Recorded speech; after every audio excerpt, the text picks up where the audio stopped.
Greetings and welcome to Brainstorming for Clarity for Thesis Statements. One of the first things I want to say is that students tend to, as they get into a higher level of writing, sort of skimp out on some of the more complicated topics. And I want to propose to you that doing a more complicated, more extensive, more critical topic will help you not only expand your critical thinking skills, but your writing and research skills. And that is the goal in most writing classes. So, what I want to start with is sort of an overdone topic that you would find on procon.org. Now, I absolutely do not recommend procon.org as a finishing point, but the website can have some benefits in terms of having ideas to bounce off of. So you might find a topic and think, okay, well, that's overdone. My teacher's never going to allow that. And overdone, what I mean by that is just saturated with information out on the internet. So you want to be very careful and mindful of how you're choosing your topics, especially in a college level class. So procon.org is a site that has controversial issues for and against. So this thesis statement brainstorming session is for arguments. So you have to take a strong stance on one side or the other. Some of those topics that are overdone are the death penalty, legalization of marijuana, abortion. So it's not that they aren't worthy topics, it's that they're just simply overdone. And when you get out there to find information, the internet databases is just saturated with information, which does not really challenge students to do what I would call college level research. So, as part of this presentation, I want to give you just a quick thesis statement so that you know where we're starting, and then we're going to expand that and change it so that it ends up college level. And I am going to use a procon.org topic. So I'm going to pause this just for a second so that I can take care of that so you don't have to watch the whole thing of me typing, and I will be right back. See, you didn't even know I was gone. So please make sure you subscribe to the channel if you like the videos on here. There will be several college level writing class presentations throughout, well, in general. So, and don't forget to like the video. So these are actual thesis statements from students where they have chosen one of those easy, I call them easy. They may not be so easy, but they are overdone topics. So we want to look at these and just sort of see what we can do to help tweak these to really make them college level. So this one, while uniforms may limit creativity, now not everybody will use a counter or a concession, which is basically acknowledging the other side. But I do use those, and I highly encourage those if that's the style that an instructor is asking you to write in. So this can actually be left off if you're not using concessions. But what I'm doing here, or what the student did, is acknowledge the other side. So they're saying, well, uniforms may limit creativity, which is one of the arguments against uniforms in schools. Uniforms should be used because they decrease bullying, increase the feeling of equality, and foster a sense of belonging.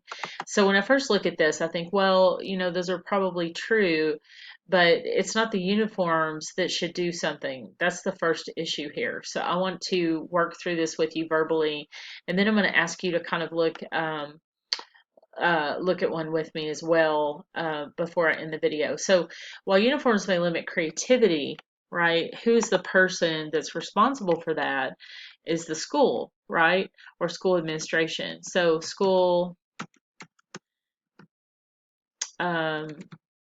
administration personnel, or you might say it a different way, school administration, or whoever's making decisions for the school. So school administration personnel should require uniforms in this case. So they should, I was going to put implement, but I think require is probably a better way of doing that. So you can see it's not a perfect art. You have to kind of think through this stuff. School uniforms. Oh, I already have it. There you go. So we've got this first part. While uniforms may limit creativity, that's the counter argument. Here's the position. School administration personnel should require school uniforms. And there's a because statement that was already in here, but we're going to kind of think through that as well. So they're going to require school uniforms to help decrease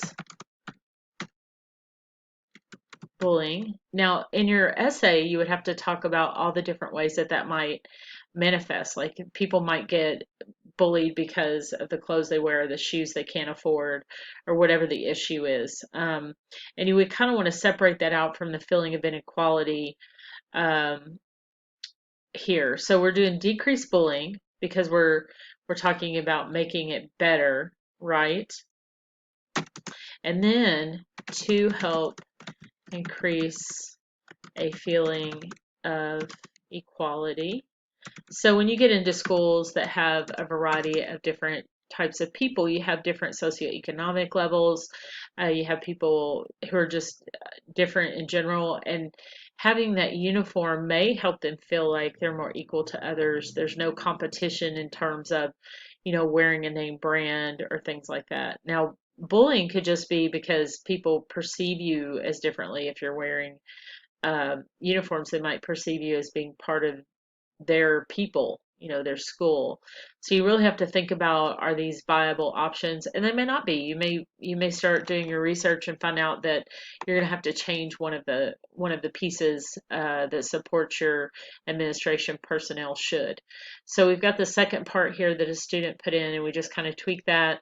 And then the last part was to foster a sense of belonging, which could fall into equality. It depends on your research. Or you might find that students have, increased self-esteem when they're a part of the uniforms in the schools and things like that. So we can put increase a feeling of equality and um, increase student overall well-being or something of that nature, or may reduce depression. There can be all kinds of things. So in well-being, you could cover self-esteem, you could cover depression, you could cover all kinds of things. So you can see how it can kind of be tweaked to be a little more involved. And really what we could do is limit that to a state. So you could say in Kentucky, you could do it to a country, a region, so you can do all kinds of things with these that people normally don't think about. So for just a second, I want you to look at the next one. While some claim that zoos should not exist, they provide education, a home for injured animals, and can help endangered species. Now this too was a student's thesis statement, and I want you to pause the video just to see if you can kind of tweak this and make it a little more on the college level. And remember that it's not a perfect being when you're doing your rough draft of your thesis statement. So just pause the video now and see what you can do, and I'll come back with mine. So how did you do on this? I hope that you were able to expand yours. Now this one, I took a little bit more time because I really want to show you a really good, possibly final thesis statement compared to the first one. So on here, while some claim that zoos should not exist, they provide education, a home for injured animals, and can help endangered species. Now sometimes it is all in the wording, but this also shows you what this paper is going to look like as we look at the next statement. While animal rights activists claim that zoos foster cruelty and should not exist, so that's that while some claim that zoos should not exist, we're getting very specific so that you know in your paper what you're going to talk about. It will take you some research efforts to find um, information on animal rights activists and how they claim the things that they claim. So then the zoos serve as educational programs to local schools. So they don't just provide education as in the first statement. We're making a claim that, hey, they're providing information to local schools, and probably more than that. You could even change that to schools in the region or something to that effect, or the community, or both. And then zoos provide temporary and permanent homes to injured and disabled animals.